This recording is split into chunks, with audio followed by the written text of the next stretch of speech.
पंडित जवाहरलाल नेहरू जन्म दिवस आडंबर सहित शिशु दिवस पालन कराए एमभी 80 ग्राम मालकानगिरी जिलार एमभी 80 ग्राम शिशु दिवस उत्सव अति धूमधाम पालन एही अवसर में दिन सारा शिशु मानकु नहीं विभिन्न कार्यक्रम करा गीत नाच वक्तृता खेल ड्रॉइंग क्विज इत्यादि प्रतियोगिता अनुष्ठित होइथिला। सेथिरे एमभी 80 ग्रामर छात्र छात्री मानकु पुरस्कृत करा जायथिला। धन्यवाद। मो श्री प्रशांत सरदार तो आम यही गाँ नंबर एमबी 80 तो यही गाँव में विगत प्राय 40 वर्ष धरी यही शिशु दिवस प्रति वर्ष पालन करा जाए। नवेम्बर 14 तारीख दिन आमर गाँव जो पिला माने असंती से माने बहुत आग्रह और उत्साह सहित यही उत्सव पालन करती। यही शिशु दिवस रे से माने गाँव समस्त लोक मान को डाकी एकजुट करती पिला मान को विभिन्न प्रतियोगिता कराती। नाच गीत खेल विभिन्न प्रतियोगिता कराई से पुरस्कृत देउछंती एवं एथिरे गाँव सब पिला माने बहुत उत्साहित होती। यही दिन सब पिला माने जगी रहती से केबे नवेम्बर 14 आसो एवं आमे जाई सेठी माने खेलधूल करी गीत गाइबी एवं से कृतित्व हासिल करी आमे प्राइज पाई परिबा।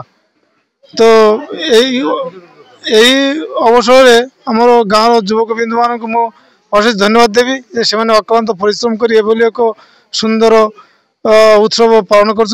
पंडित जवाहरलाल नेहरू जन्म दिवस नवेम्बर 14 तारीख यही दिन में जन्म होता है इलाहाबाद ठारे।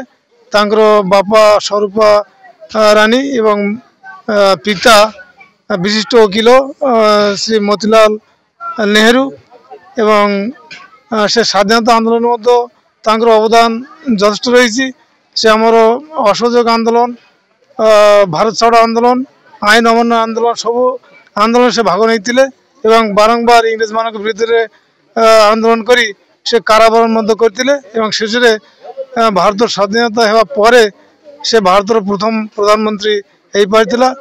जन्म दिवस को शिशु दिवस पालन कराए। तबे मु धन्यवाद देवी आउ थे आमर गाँव जो विशिष्ट युवक वृंद रही आमर प्रभास सरकार सुब्रत मिस्त्री गुरुचांद मंडल एवं श्रीवास सरकार एम अक्लांत परिश्रम यही अनुष्ठान प्रति वर्ष अनुष्ठित होता है।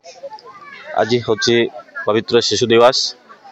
यही दिवस टी दीर्घ 40 वर्ष धरी आमर एमबी 80 नंबर गाँव में पालित हो आसी।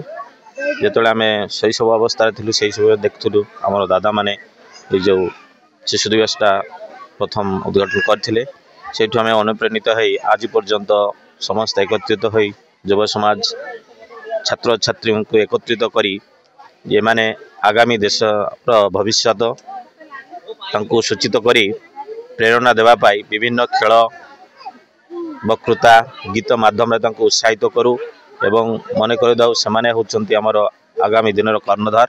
एथिपाई आमे गर्वित एवं आमे दीर्घ वर्ष धरी चले आसु आहरी चलू आगु को आमर प्रोग्राम आहरी बृहत्तर आकार धारण करियो।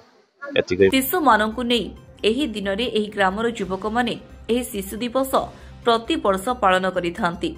दीर्घ 40 वर्ष धरी एही शिशु दिवस एमबी 80 ग्रामर युवक माने आयोजन करी पिला मानकु शिक्षा और विकास दिगरे अनुप्राणित करिथांती। एही सभारे श्रीवास सरकार श्री प्रभास सरकार श्री उत्तम पाल श्री गुरुचांद मंडल श्री सुब्रत मंडल श्री प्रशांत सरदार मंचासीन रही एही कार्यक्रम परिचालना करथिले। मालकानगिरी राजेश कुमार ओझा रिपोर्ट स्वास्तिक न्यूज।